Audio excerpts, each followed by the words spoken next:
Hello and welcome to episode 82 of the Ego Chall Podcast. We're very much near the end of the season, but we're here with episode 82, and we got quite a bit to talk about as we get close to the end of the season. We have our Champs preview next week. We might talk a little bit about it today, but we're mostly going to focus on the Boston Breach making the final roster change of the season, at least the ones that actually matter. We might see some of those teams that didn't make champs announce some things heading into champs, but I guess we'll see then.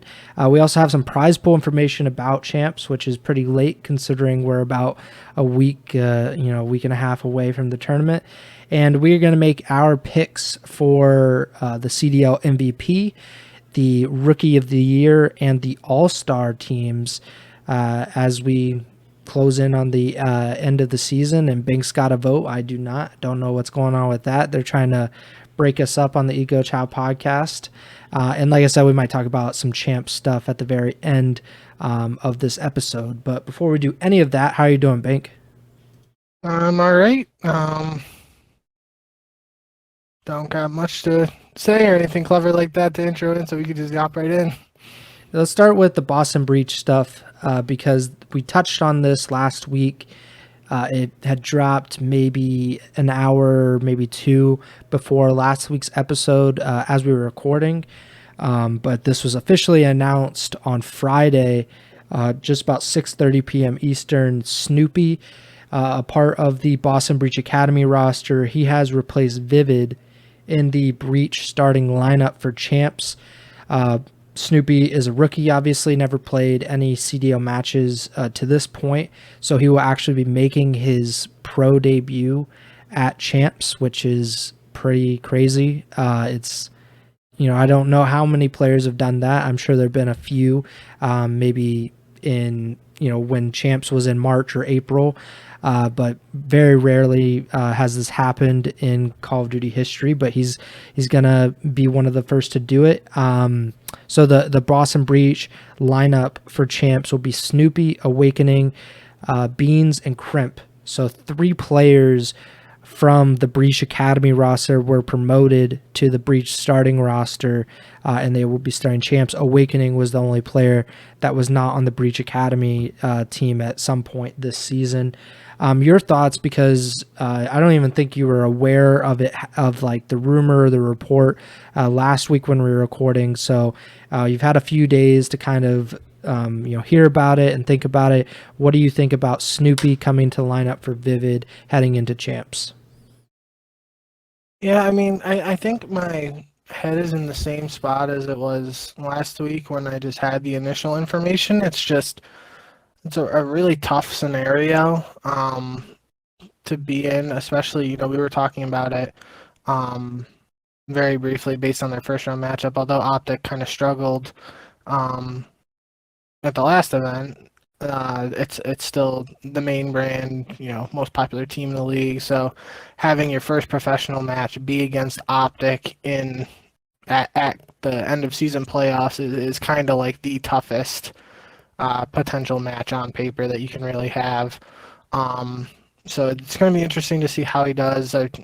Very limited sample size from what I've heard is that, he just really started competing towards the end of this year just because that's when he turned 18. But, if Boston believes in him to potentially give them the best shot to win at the end of the season, they've made multiple changes at this point now. So if they think this gives them the best shot to win, more power to them. But that will definitely be interesting to see how it works out for them. I think my overall, I don't know if concern is really the right word, but just my thought process, I think concern is a little valid. Is just what happens if, Boston comes top 8 at this event, which is technically last place, and Snoopy underperforms in his first event. Does that hinder his ability to get on a team and for next year or anything like that? That's what I will be curious to find out long term, just because we've talked about it multiple times on this show now. Like with Too Real is the name that comes to mind right away, and I don't really know Too Real. We were saying it was rare for someone like him to get a second chance in the league, although it wasn't a long second chance this year with Paris. But we noted how he underperformed at the end of Vanguard with Florida, and then the whole team underperformed, and we were kind of like, is that going to hinder his ability to get on another team? He gets a second chance with Vegas this year. Eventually gets replaced by Standy, but that seems to be a highlight. Is like, do players get these other opportunities after potentially underperforming in their debuts? So that's kind of what I am concerned with him. I mean, he's super young, so it sounds like the sky's the limit with this kid, and a lot of people think highly of him. So we'll just have to see what he does. I do want to mention, though, one thing that does, on the other hand, where you could say that a player potentially underperforms and then isn't picked up for the following year.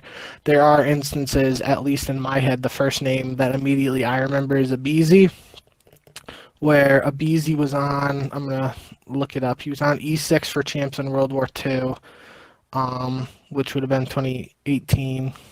So yeah, they got top 24 at Champs 2018. He was playing General Sender and Diabolic.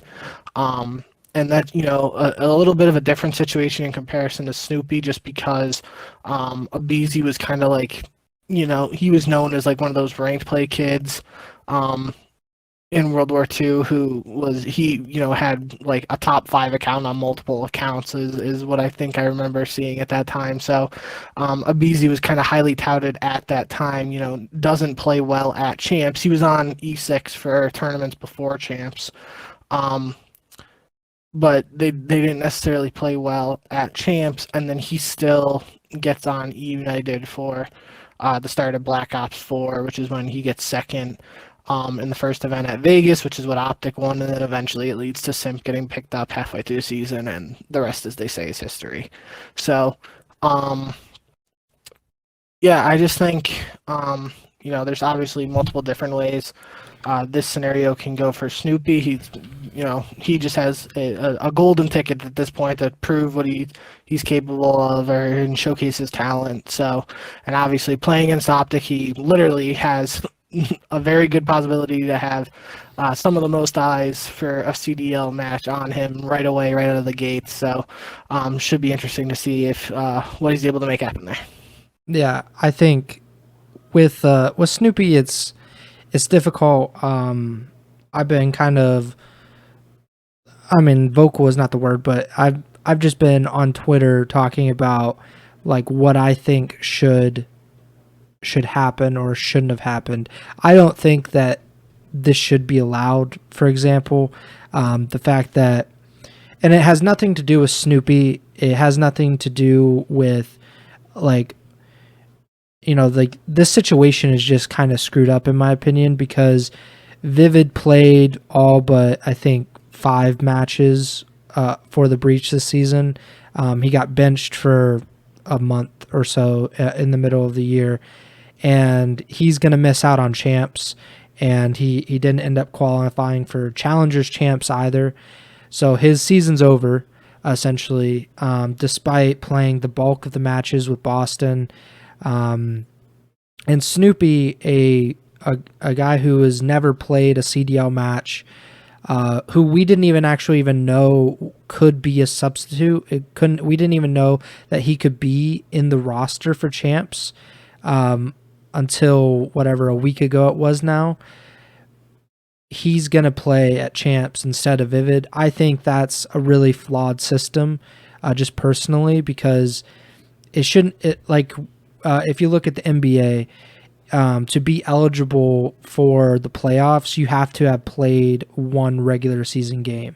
So you had to have played at least a game to even be allowed to be on a playoff roster. And for the CDL specifically, we have roster lock for a reason, and why you can skirt the roster lock rules by adding a guy who is not technically a pro. That just seems like a really weird system, does it not? We have a guy who played all season in challengers. That's fine. I have no problem. If they wanted to bring him up before Major 5, have him play Major 5, and then have him play at Champs, I'd be completely fine. Like, I think it would still suck, but the system would kind of still be in place. But we had the entire season, the entire regular season, and he was not a part of the Boston Breach lineup, and now he is. And I just think that's a really screwed up system. Again, I think, to your point, he does have an incredible opportunity, one of the best opportunities to kind of make an impact right out of the gate. He also has a realistic, very real possibility of having a pretty lackluster debut. Getting double first rounded is very much a possibility for the Boston Breach at this point. And then what happens? I think Boston did. This is 2 years in a row, basically, that Boston has made a last-second roster change. They did it with Capsule last year, which it was a little bit earlier, obviously, in that they replaced him, I believe, with Vivid. And then this year they replaced Vivid with Snoopy. It's kind of like, what is going on? Like, I understand that they think it's unacceptable to lose to London at Major 5. It is. Like, I'm not going to argue with you on that point, but there also has to be some kind of accountability. Like, the CDL really dropped the ball, in my opinion, on this. It just shouldn't have been allowed that this roster change happened. I kind of want to get your thoughts on that, because obviously you come from a traditional sports background, obviously a huge baseball fan and everything. I don't think like you can call up a minor league player after the regular season to be on your playoff roster. Like, when they have to be on the regular season roster before you cut down to your playoff roster? I don't know what the technicality is. I know there have been players who made their professional debuts during the playoffs. Okay. I'm going to look it up right now. Shane McClanahan is the name that immediately comes to mind for the Rays. I'm pretty sure his literal major league debut was... Yeah, so McClanahan was selected to the 40-man roster and added to the Rays wildcard roster ahead of their series versus the Toronto Blue Jays on September 2020. He made his debut on October 5th against the Yankees in the ALDS, becoming the first pitcher to have their debut in the postseason and the fifth player overall, following Alex Kirilloff. I know the name. I don't know if I said that right. Adalberto Mondesi, Mark Kigger, and Bug Holiday. Bug Holiday played in 1885, by the way. The other guys are a little more recent. So sounds like, at least in baseball, 5 players, at least according to this Wikipedia, as of 2020 when McClanahan did it. 5 players have made their professional debuts during the playoffs. So I knew it had happened, at least in baseball. But, I don't know what the technicality is there, because obviously baseball has the 40-man roster, which is like, you have now it's up to 26 for your active roster, but you have players on the 40-man roster, and it's more easily to call them up and down. And if you need to, you have a top prospect or whatever who isn't on the 40-man roster and you want to call him up, you have to make room on the 40-man roster to add that player to the 40-man and then call him up. So yeah, at least in terms of baseball, it's, it wouldn't be necessarily totally unheard if this was happening there. But it is still, even, in 100+ year history of the MLB, it's, if 5 times it's happened, it's extremely rare. So I at least, I think that speaks at least to the, just the rarity of this occurring. I think it is a little interesting, at least in terms of the CDL and the roster construction. And, maybe there's a bigger fight around challengers and the Tier 2 scene currently going on in the LCS for League of Legends. But, we've talked about on the podcast before about having academy teams and all that stuff. And, right now the LCS is working through trying to make it so that I think 7 of the 10 teams didn't want to pay for having a challengers team, and Riot said, okay, you are not forced to have a challengers team, which they previously were, unlike in the CDL, which isn't a thing currently. And 3 teams decided to still field, or are at least attempting to field challengers teams for this upcoming summer split in the LCS. Long-winded way of saying, if we had, like an actual challengers team, which I know Boston had, but I don't think, guys like Sensor were actually signed to like Boston. Maybe Sensor was an exception because I think he was signed as like a content creator, but someone I believe Pentagram was on the team who was a former sub of LAT. I don't know if he actually had a contract with Boston, but I think that's just how this probably like logistically makes sense for Boston, is that they have the challengers team and they had those players under contract with the Boston Breach. So technically, by having those players on academy, they could be substitutes. Again, that's just me trying to think of how this makes sense. It would be very weird though, in a situation where let's just say for the sake of it, Snoopy technically wasn't under contract with Boston, but was playing for the challengers team, and now he's playing for the CDL team at Champs. That would be a little weird in my opinion, but we're never gonna know exactly how that works. I don't think so. It might be a mystery until potentially maybe many years down the line we have all 12 teams with academy teams and multiple subs, and this thing doesn't potentially have to be questioned at all. Yeah, I think I would love for COD to adopt like this mindset of, like mode specific substitutes. We've had it very rarely. Of like the most obvious or clear example was Pander and Enable in 2020 with Seattle Surge, and I like honestly it backfired so poorly for Seattle because they were just an awful team. Like that didn't help. And I think Pander is still kind of paying for that because he was obviously like a part of, like he was a sub coming in, and Enable was coming in for respawns, I think, or it was opposite. I think Enable coming in for S&Ds, Pander coming in for respawns, and Pander, like from what I've heard or what I've read, he's been playing really well in challengers for the past 3 years now, and he's kind of, I think he, I can never believe challengers players fully, but he says like he's not going to play next year because he's not being able, like he feels like he's just not going to be able to continue this year after year. But I would love for CDL teams to kind of embrace like, okay, you're really good at search, you're going to play search. You're really good at respawn, you're going to play respawn. Obviously, you don't really want to have like 2 completely different teams, like between respawn and search. But I think that there is something there for some team to bring in a player. Maybe if it's just someone like Tupac, for example. Tupac, obviously an incredible S&D player, like in S&D tournaments and everything, and now a coach for Atlanta FaZe. What if Atlanta was just like, we're going to sub out a BZ, for example. I don't think they would, but we're going to sub out a BZ. We're going to put Tupac in, and that's our search lineup now. And Tupac can essentially play as like an in-game coach, IGL role while helping FaZe with S&D.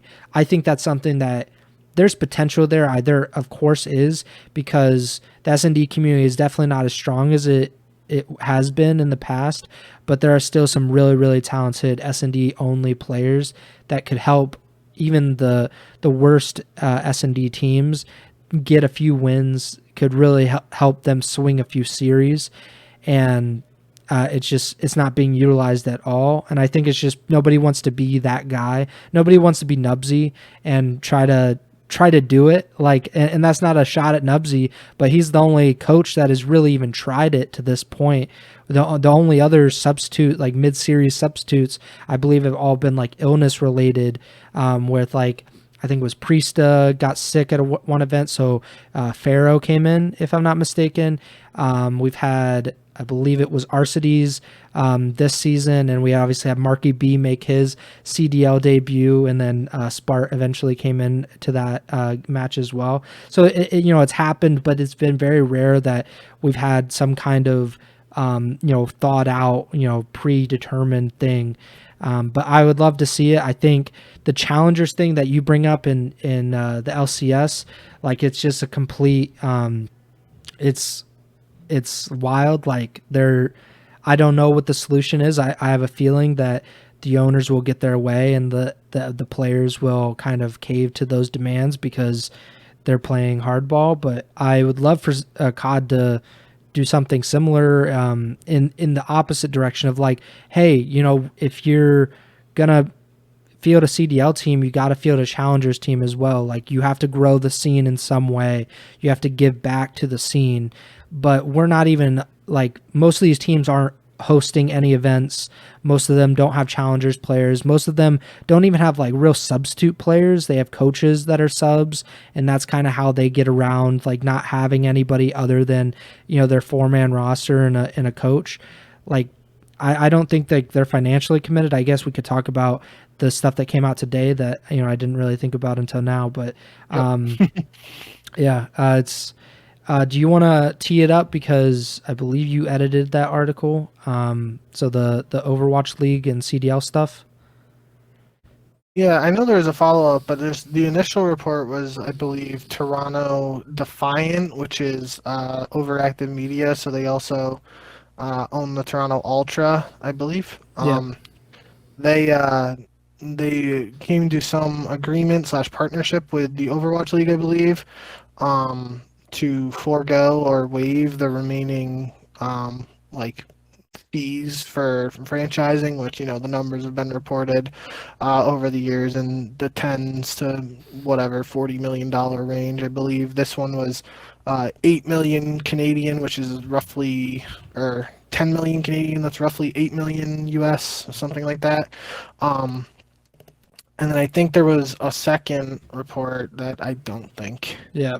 So Activision is reportedly waiving all Overwatch League franchise fees. So any team that owed them franchise fees, according to the Sports Business Journal, Activision Blizzard will completely waive those fees, which is obviously millions and millions of dollars. Presumably, if just the Toronto Defiant had $8 million outstanding.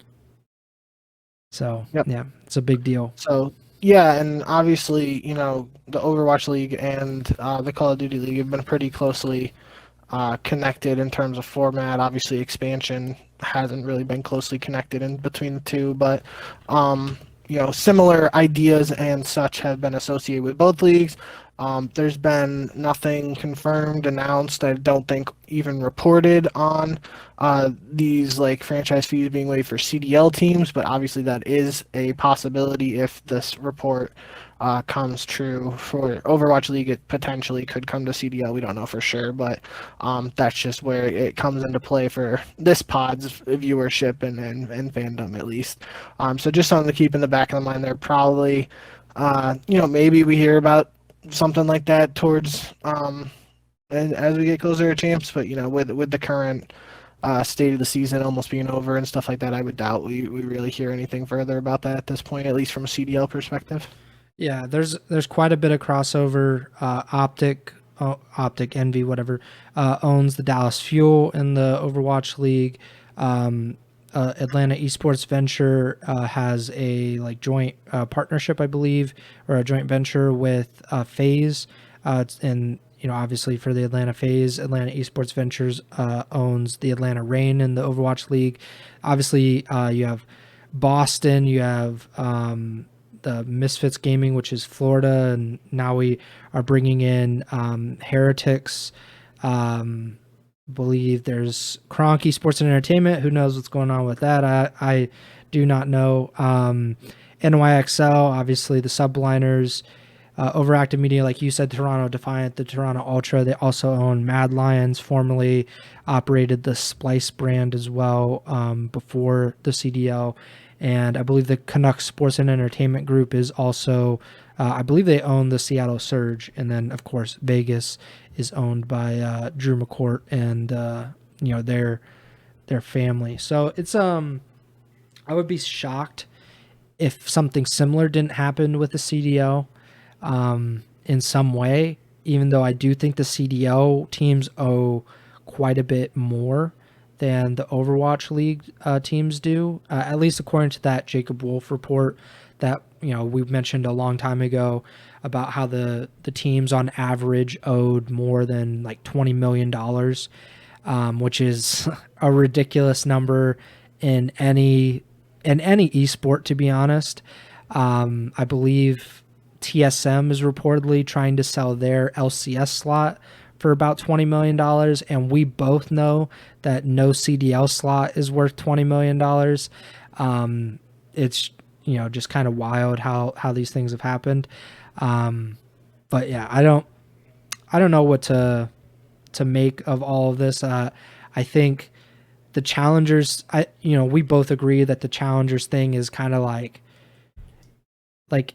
we're big CDL fans or big competitive COD fans, but when the league doesn't pay attention and give any kind of love to the challenger scene, as a fan, it kind of makes it harder for you to feel like a real connection with challengers. And also just like the constant roster changes don't help matters because you can never really feel comfortable with the challengers roster. You're always going to get someone, sketching on another team or trying to tamper or whatever. It's that's why when I saw Doug was saying that Vivid's a snake for trying to get Pentagram on his challengers roster instead of like just joining the Breach Academy roster, I was just like, it doesn't literally matter. Like, it's challengers. Everybody does this. Like, it doesn't matter if you're contracted to a certain team. Everybody wants to be on the best team, and it doesn't really, matter, where you are or who you are. It's just going to happen that way. I don't know. We kind of got off topic, so I'm not sure how we get back to the main topic. But yeah, Snoopy is now part of the Boston Breach, and and Vivid is his season's over. Champs prize pool. That's something we could also tie into this. The CDL announced on Friday as well that the Call of Duty Champs 2023 prize pool will be $2.38 million, which I noted is technically the smallest prize pool in CDL Champs history, which is not really saying a lot because the CDL Champs prize pools have been significantly bigger than the pre-CDL Champs prize pools. I think the biggest was 2018 or something like that. It was like 1.5 million, or maybe 2016. It was one of those. I looked it up, and it was the one that had some kind of crowdfunding involved. But we really haven't had. We've had an increase in Champs prize pools since the CDL came involved. Any thoughts, I guess, on $2.38 million being on the line next weekend? Yeah, I'm looking now. So 2013 was 1 million, 2014 was 1 million, 2015 was 1 million, I believe. My computer's going too slow to keep up with me talking. 2016 was Black Ops 3, that was 2 million. And then 2017 was 1.5, 18 was 1.5, 19 was 2 million again. That was 5v5 though. 2018 was World War II. So and 2020 was for CDL Champs, and that was 4.6. 4.6. Yeah, but I think it's ridiculous. But I think that was because, man, dude, 2020 feels like so long ago. Obviously, it's COVID, but didn't they? They had everybody there, so I think they wanted to spread it out a little bit. I think they changed it because like the home series became like online home series or something, but maybe I'm just misremembering it. But that was also 5v5 too, so it's a little harder to compare those 5v5 ones to current now. But like you said, 2.5 in 2021. 2.5 or 2,550,000 in 2022, and now this year the 2.3. I think like maybe it's potentially because they had that extra major this year, so they spread it out just a little bit more. It's not a huge decrease or anything like that. So end of the day, first place and even top three is getting a very, very nice payday. So I don't think we'll hear too many complaints about that, but it definitely is interesting. I guess we'll just have to see next year what direction it's going in. Because obviously we don't want to see it continue to drop, no matter how small that drop might be. So I think that's more interesting to see what the situation will be like next year. Yeah, maybe they should stop doing bounty matches because they don't add anything. That's true. Yes, I 100% agree with that. Nobody cares about the bounty matches that I know. I don't even watch I watched Challengers LCQ this weekend, but that was like the only Challengers that I watched like consistently. Just give the bounty like prize pool or whatever. Just add it to the Challengers stuff, like because it doesn't matter one way or the other for us. It's like the players, I'm sure it's kind of a nice bonus maybe to win a bounty match, but at the end of the day, the Challengers players need it much more than CDL players do. So just give the bounty to the Challengers players. Like it's ridiculous. I mean, I think that's a good idea. I mean, I wouldn't even be opposed to them just using that bounty money to add on to the current CDL prize pool at first, but I think that's already calculated into the CDL prize pool, and it's just taken away. So maybe that's where the difference comes from, at least for this year. Yeah. But I totally agree. Just the bounty matches, in my opinion, I'm watching all the games no matter what anyway. But I've never seen somebody like, oh my god, a bounty match is on this weekend. I can't wait to watch it. It's more likely to just be like, oh, FaZe versus Optics playing. I can't wait to watch it. And if it's a bounty match, then those players are just playing for an extra $2,500 each. Yeah, like it's like the only time that money would come into play is if it was like money eights and like they were just like there's gonna be a $10,000 pot for money eights. I'd be like, okay, I'll watch. Like sounds good, but in a CDL match, it's a lot more important just to win the match. It's for standings and stuff. I literally could not care less about the money involved. Like I know that it's like a thing in golf. Like the winners get like a bigger purse or whatever. Literally don't care one bit. Like I don't really care about golf in general, but I definitely don't care about the money they make because it's just like just win. Like it doesn't matter, just win. But a little off topic again. This is what happens when we're getting close to the off season and there's not a ton of news. Let's get to our voting, or more like your voting, and I'm tagging along. We have 3 things to vote on this season: the CDL season MVP, the Rookie of the Year, and All-Stars. So MVP, obviously the best player, most valuable, whatever you want to count that as. It's obviously a big debate in every other sport. Rookie of the Year, there aren't that many options, and there's probably a pretty clear winner. And All-Stars pick 4 ARs and 4 SMGs to kind of make all-star teams. They had them last year, and I think there were 2 Surge players. Attach was a first-team all-star. I believe Shotzi was as well. Mostly like the usual suspects that always make all-star teams. Usually the best teams, they usually have a lot of all-stars, and the best players are usually all on the first team. Let's start with MVP because that is the big one.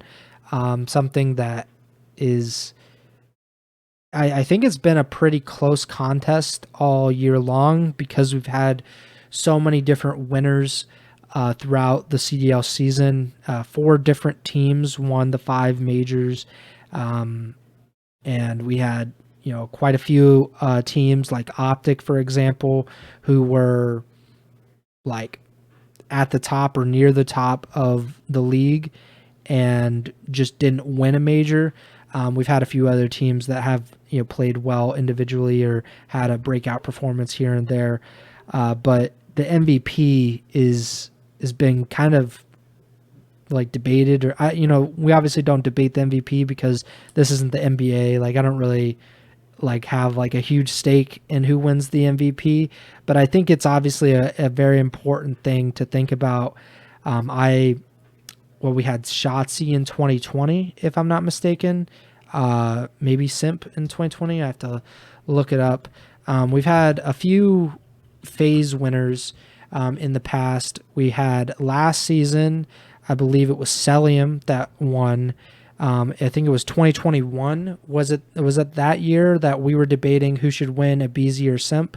It was probably 2021 because they FaZe dominated that year. That's Cold War, yeah. And I think Shotzi won 2020, the first CDL season, if I'm not mistaken. So we've had Dallas, a Dallas player, that actually the Empire, it feels like forever ago now. And we had back-to-back FaZe winners. And I think, all of those players were still really good this year. Like there's definitely, nobody really dropped off a cliff or anything. But I feel like we probably have picked a different player now. And it really just comes in part because of that last event in Toronto. We were looking to see which team would win their second, or if there was going to be a fifth team to win their first. We ended up having the New York Subliners win. They bookended the season. They started with the CDL Major 1 in Raleigh. They won that event, and then Major 5 in Toronto. They won that event as well. I think I know who your pick is going to be. So let me, turn it over to you. Who are you going to vote for? Because I don't have a vote. I'm not bitter at all. Who are you going to vote for 2023 CDL MVP? So the way it looks like we're doing it is you have to rank your top 5 MVP candidates first to fifth. So for now, I think we talked about it last episode, and shouldn't be a surprise for anybody who watched that I think Hydra is the season MVP now, 2-time champion this year. Obviously, New York players are the only ones who are 2-time champions this year, and Hydra was the individual event MVP for this most recent tournament.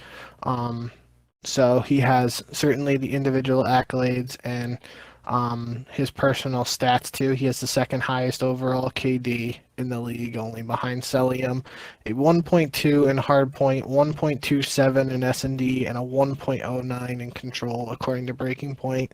So he's got the accolades, got the numbers. I think Hydra, especially, like you were kind of teeing it up there, could have been a different conversation if FaZe or even another team was able to take the championship at Major 5. Heck, if a team that hadn't won a tournament before Major 5 was able to take that Major 5 trophy, and we just had 5 different teams with one title, that would have made this a lot more interesting, in my opinion. But I think, numbers-wise and accolades-wise, I think this last event really pushed Hydra over the edge and sealed the deal for him to be the 2023 MVP in my eyes. Yeah, I was actually leaning towards Celium before this event. And I even think, I think that there could be an argument to be made. I think that it's not always necessary for whoever won the most to be MVP. It's kind of on a case-by-case basis. I think it's a good tiebreaker if you have 2 really evenly matched players and one team or one player's team, they won more than the other player's team. I think that's a really good tiebreaker, and that's probably how you'll do things. And I think that's probably the case here. Hydra and Celium are, I think, in terms of talent and their impact on their team, I think they're like neck and neck. I don't think that if you replace Celium with just like an average CDL player, I think FaZe would really, really suffer. And I think the same for New York. If you replaced him on the Subliners roster with an average CDL player, the Subliners would suffer and their results would suffer as well. And at that point, it's just about results. And you could, and there's even the argument on the results half, right? Because Celium's team, FaZe, is the number 1 seed heading into Champs this is the 4th straight year, I think. Like every year, I think they've entered champs with the number 1 seed. But even just this year, they, I believe, are 65 points ahead of New York. Yeah, so they have a 65-point lead on Optic and New York, who are tied for second place. They have the best. They're tied for the most wins this season, Atlanta, but they're also tied with New York, and they are tied for the most map wins with New York. It's just a really crazy way that this is kind of all shaken out. But yeah, I'll go with Hydra as well. But second place is got to be Celium at that point, because there's just no one else. Those two seem to be kind of in a league of their own at this point. Let's go with we don't need to go like our top 5s or anything, but unless you want to name your top 5. All right. Rookie of the Year we should do next. Last year's Rookie of the Year, I believe, was Pred, and very well deserved. He was also on one of the on the first team AllStar team. He was one of the MVP candidates, obviously, because the Seattle Surge had a really, really big season where they kind of got out of the mud a little bit and became contenders by the end of the year. Of course, Pred is not eligible for Rookie of the Year for a second straight year, but I think he'd do pretty well if he was eligible. I think there's really only one player that, with the longevity, like playing the entire season, his impact, I think there's only one player that really fits the bill, and that is your favorite player, Scrappy Doo. He is, he's been really one of the most enjoyable players just from like a drama kind of competitive aspect, but he's also had a tremendous impact on the team. Toronto had a pretty lackluster season last year. They just couldn't get over the hump. There was something missing there. This season, they won an event, which was obviously a great success for them, and they ended up finishing 4th in the CDL standings with a, we said it on the last pod, they were probably the 3rd best team at the last tournament, and it wasn't like a distant third either. It was, they played really, really well against the 2 teams that ended up going to the grand finals. So do you agree with me that Scrappy would probably be Rookie of the Year this season? Yes, I think it's unanimous. I'm pretty sure. Well, I don't know exactly what the votes were last year for Pred, but Pred was officially, or the first official CDL Rookie of the Year, because last year was the first time we had an official reward. So that is worth noting too. So it's good to have that continuing. But I think Scrap should win this in a landslide. Like you said, he's won an event, was the MVP of that event. So obviously, Hicksy on his team is also in the running for Rookie of the Year. But Hicksy didn't play the whole year, does have the event win, unlike some of these other rookies, but at the same time was not the MVP of that event. So I think that pushes Scrap over the edge. And then you just look at his numbers in general. I mean, it doesn't even matter if he's a rookie. He has the 5th highest overall KD in the entire league this year at a 1.14, according to Breaking Point. And, I haven't done like the ranking for all the MVPs yet, like by looking at the numbers, but, KD isn't everything. We always preach that here in the Ego Chall Podcast, but, it's definitely a good indicator in some instances, and especially here. I think that speaks volumes to Scrap's play this year in his rookie season, and potentially could have him on the list for 5 MVP candidates towards the end. In my opinion, I think in my head right now, my ranking would be Hydra 1, Celium 2, and then a spattering of other players below that, and Scrappy could be in that 4 or 5 slot in my head. Yeah, I think the only other player that could even have an argument in this is Ghosty, because while he didn't play the entire season, the uptick in performance from before he was in the lineup to when he's in the lineup was incredible. I just looked it up with before Ghosty, Optic was 9-7 with a 33-34 map record. So just below 50% in map win percentage. After or since he's come in the lineup, 21-8 and a 68 and 42 map record, so about 62%, which is obviously just insane to think about. That Optic, who we didn't think was a bad team by any means, when Illy was in the lineup, they transformed into a really formidable team that, of course, had a tremendously disappointing finish to the season, but still 5-0 in back-to-back qualifiers. Ended up finishing second. I believe it was at 3 different majors, maybe 2. I'm not sure. No, I believe it was 3 different majors. So a pretty impressive performance, all things considered. But considering Gosi did not play the first, 40% of the season, it's very hard to give him the Rookie of the Year over Scrappy when Scrappy has that additional title that Ghosty does not to this point. But I did want to mention Ghosty just to kind of, make sure that all the Optic fans are a little bit happy with us so they don't completely turn off the podcast. But no, I think Scrappy is number 1, and I would give it to Ghosty over Hixie or anybody else. I don't think there's really those top 3 are very much the top 3, no matter what you think of any of their teams, to be honest.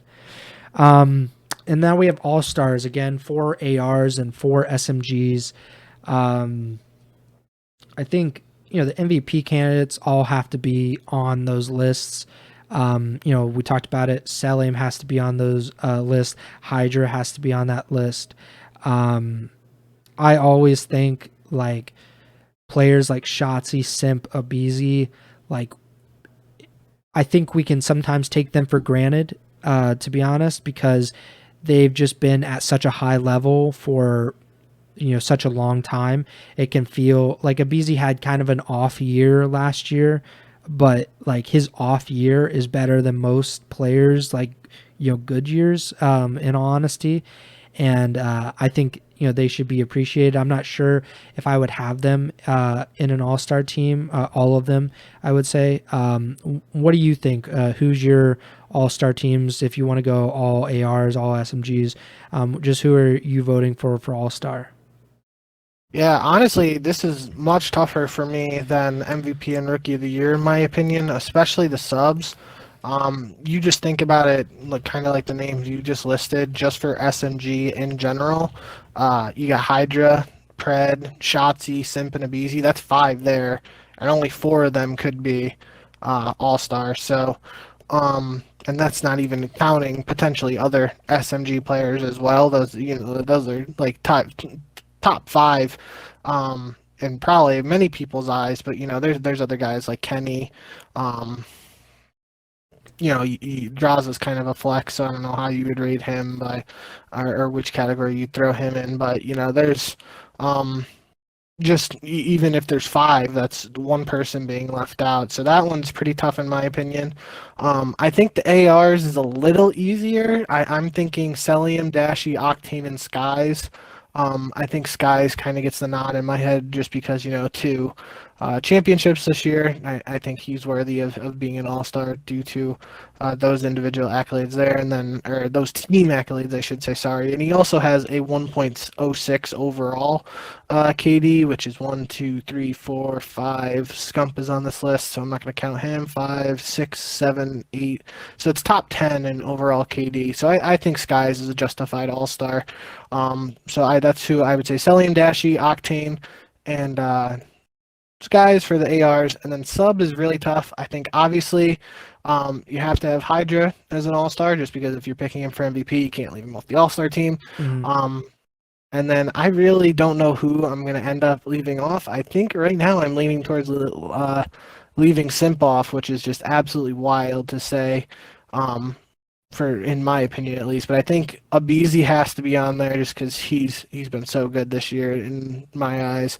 And then Pred, the number, it's kind of weird because you're talking about it earlier, like how you kind of have to balance the team accolades with the individual performance and stuff. But Pred's numbers are just ludicrous this year. He's the third highest overall KD in the league at a 1.16, has a 1.13 in hardpoint, a 1.26 in S&D, and a 1.17 in control. So just great individual numbers that I think are deserving of an all-star nod there. And then you look, Shotzi and Simp, if we're saying, at least in my head, I'm kind of breaking down my thought process here. If we have Hydra, Pred, and a BZ on the all-star team and only one more spot can go to Shotzi or Simp, it's kind of tough because Optic hasn't won a tournament this year, and Simp has, but Shotzi just has slightly better and a slightly better individual KD 1.04 versus Simp's 1.02.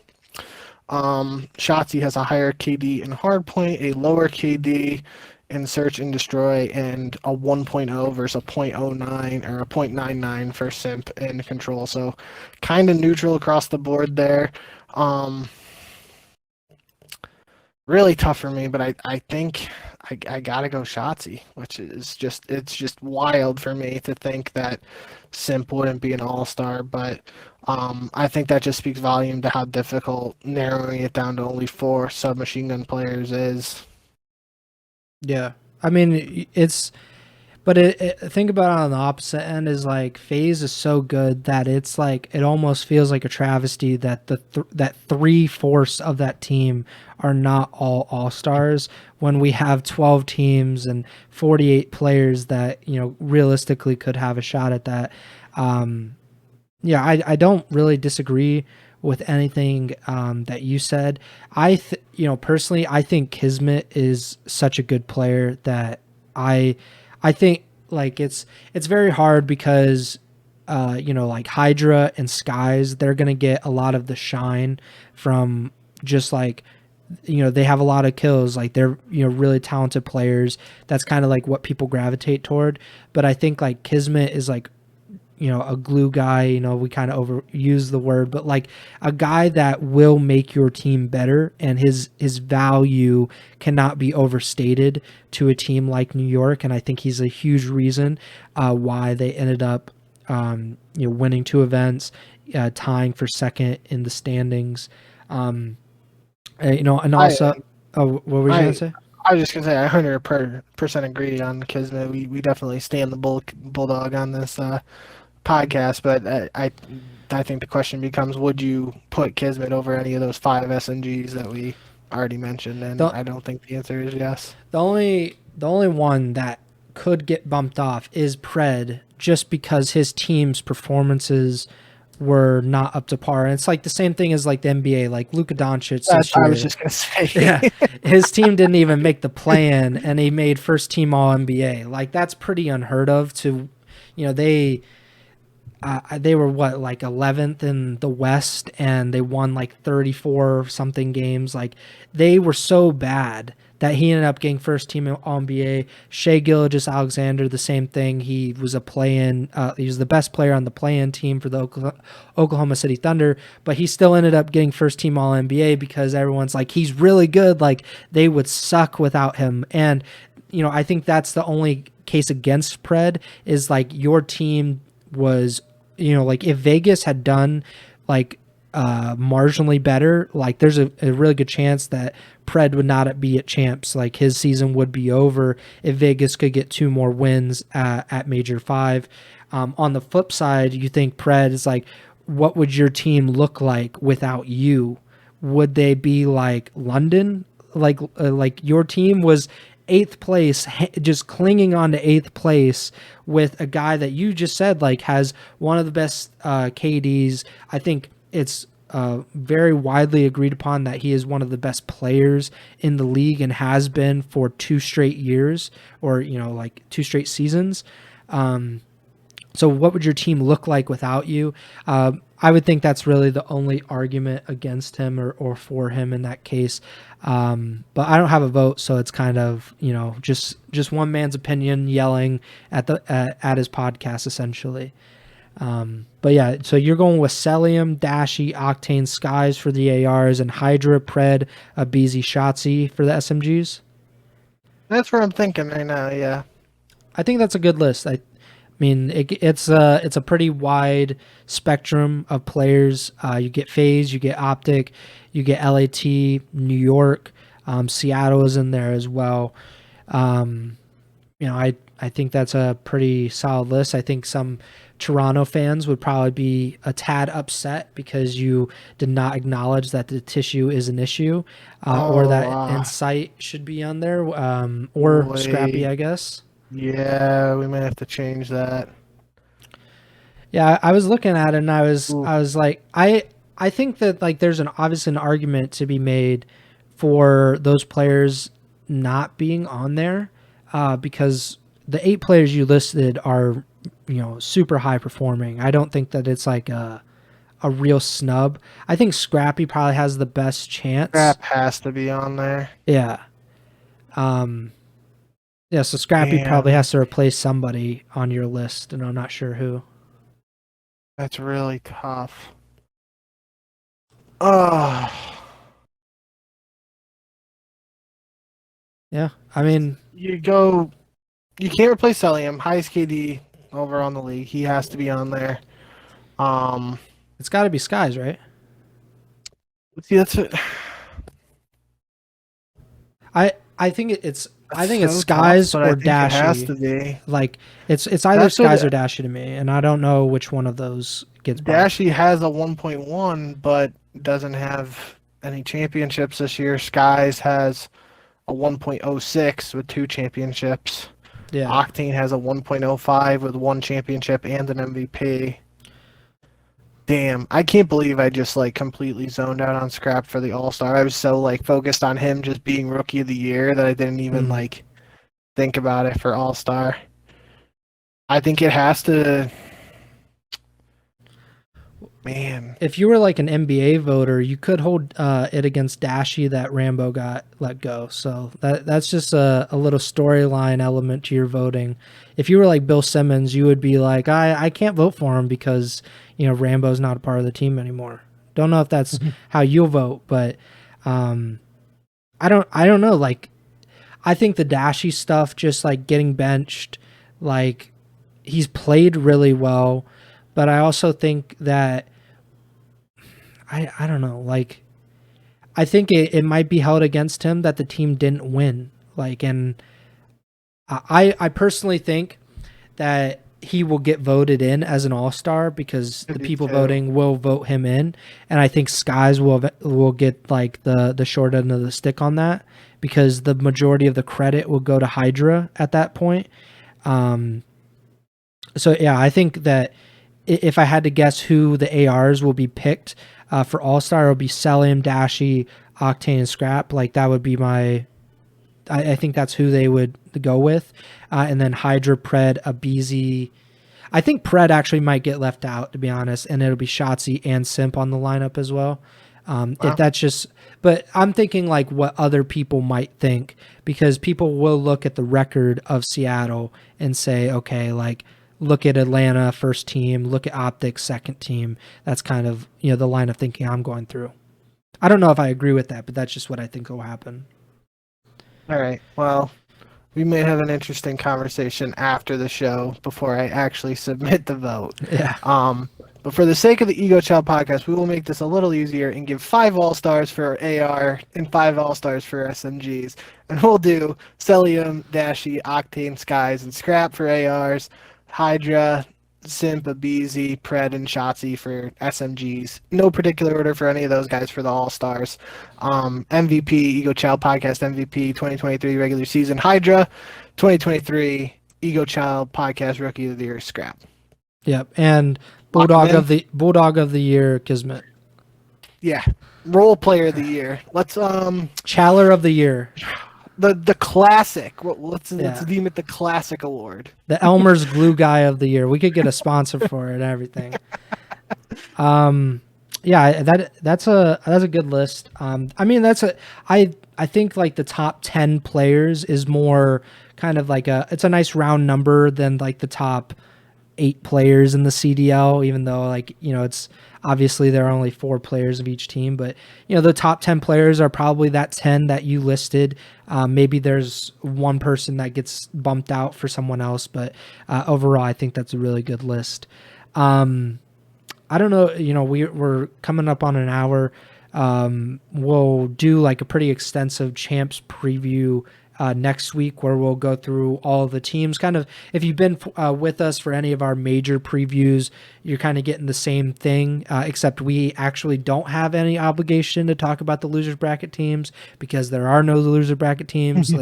No Florida conversation, no London of like, oh yeah, we didn't talk about them, I think they'll get first rounded, like nothing about that. We'll talk extensively about all 8 teams and kind of where we see them, going and how things will go.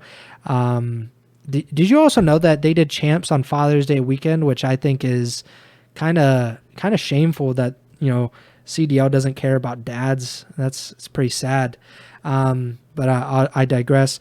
Anything you want to talk about before we get out of here? Nope. I think we can just tee up the bracket again. We did it at the end of last show. Pull it up. So just worth mentioning. Yeah, if you want to pull it up for those watching, that's fine. But just a general reminder, we're obviously going to talk about this much more in depth next week, but only 8 teams, COD Champs, as we said, 2.3-ish / more prize pool. The first round matchups, 1 versus 8 seed is FaZe versus Seattle. The 4-5 matchup is Ultra versus Thieves. We saw that matchup last week. Was it last week? No. Whenever last major. And then the 2 versus 7 is Optic versus Boston. 3 versus 6 is New York versus Minnesota. Should be a lot of good matchups there, especially looking at that Ultra versus Thieves, 4-5, really tough matchup there. That one of those really good teams is going to be sent to the losers bracket right away.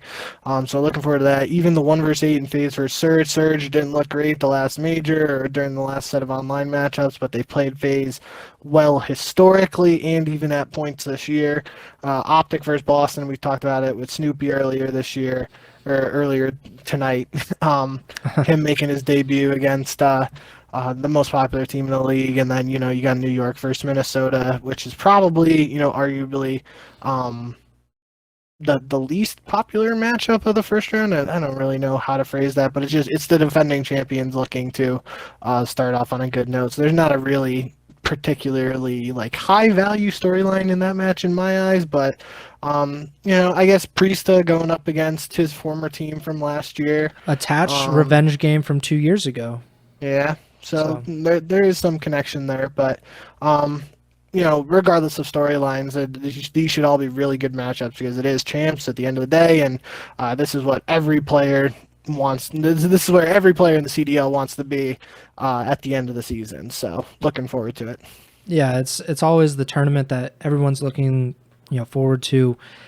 It kind of is career defining, because Optic for the longest time was one of the best teams in the world, or the best team in the world, and they just kept coming up short at champs year after year until they finally won it. And that kind of was, at least for Scump, I'm sure that was a career defining moment for him to finally get over the hump and win the biggest tournament of his career.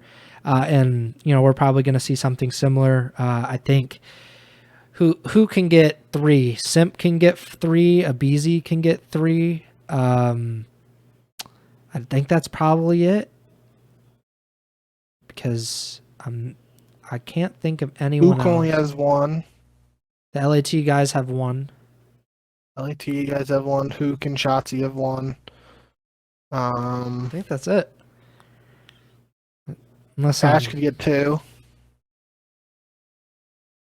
Dashy has 1. Dashy does not have 1. Oh, I thought you said Dashy. Never mind. I said Attach could get 2. Yeah. Attach is probably... He's like the most... Is he the most veteran player at champs? Slasher. Oh, Slasher. Yeah. Oh, well. Yeah, it's pretty interesting. It feels weird that this is like the first champs in a really long time. I don't know, like, have we ever had a champs that didn't have Clayster or Krim involved? Like, because Krim was there last year, and Clayster had been, I think, to all the other ones before last year. So, like, this is probably the first champs ever, including XP, that either Krim or Clay have not been a part of. And that's very weird. And obviously the first champs that Scump hasn't been a part of. So kind of like a real like new era champs going on. Because it feels weird that Slasher is like the most veteran player. Like, I know he's been around for a long time, but it doesn't feel like, I always, I feel like, I don't know, when I came into COD, it was like J-Cap, Scump. Yeah, even Big Timer, because Big Timer's old now, old timers. I remember Merc playing, which seems like an eternity ago. But yeah, it's like a pretty new era CDL, new era champs, and it's pretty wide open. I don't like, even with New York winning 2, there's not a clear cut favorite, and that's going to be pretty exciting because there's no way to predict how this thing will go this next weekend. And I think, obviously you want to save some stuff for next week, but I think it's really weird to say it, but I think once I do say this statement out loud, it's going to make a little more sense in context. I think the biggest wild card at Champs is Optic, just because they literally looked like the best team in the world in the online qualifiers before Major 5. Then they did not look like the best team in the world or anything remotely close at Major 5 itself. So there's a huge question mark around what we're going to get out of Optic at this tournament. And I think that makes them, maybe more so than in years past, one of the teams I am most excited to see play, and just how they're able to respond to the performance at Major 5. Yeah, I think that's a good place to leave it. We've teed it up as best as we can. Please tune in next week. You can watch it live, twitch.tv/Ego Chall Podcast, probably Tuesday or somewhere around that time. Champs begins, I believe, is that a Thursday they start, or a Friday? Okay. Yeah. So they start on Thursday, June 15th. So we will, at the very latest, be going live on Tuesday, because we want to be able to get it out to you before Champs, at least, like 24, 48 hours before. So next week, we will be doing the podcast live, twitch.tv/Ego Chall Podcast.